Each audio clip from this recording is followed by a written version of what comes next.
அனைவருக்கும் ஆங்கில புத்தாண்டு நல்வாழ்த்துக்கள். உலக மக்களுக்கும் ஊடக பெருமக்களுக்கும் முதல்கண் வணக்கம். இன்றைக்கு உலகமே ஆளுகின்ற மீனாட்சி சுந்தரேஸ்வரர் திருக்கோயிலுக்கு சென்று குடும்பஸ்தாரோடும் கழக குடும்பஸ்தாரோடும் சென்று மாண்புமிகு முதலமைச்சர் மீண்டும் தமிழகத்துடைய முதலமைச்சராக வர வேண்டும். அங்கே கண்ணி மீனாட்சி சுந்தரேஸ்வரர் அருள் புரிய வேண்டும். காரணம் என்னன்னா, தமிழ்நாடு அமைதி பூங்காவாக இருக்கணும்.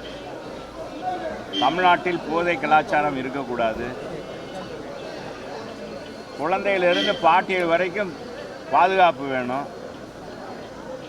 நாட்டில் ஊழலில்லா ஆட்சி, அனைவருக்கும் சமமான ஆட்சி, உண்மையான ஆட்சி, உண்மையான தமிழகத்துக்கு விடியலை மாண்புமிகு எடப்பாடியார் கொடுப்பார்.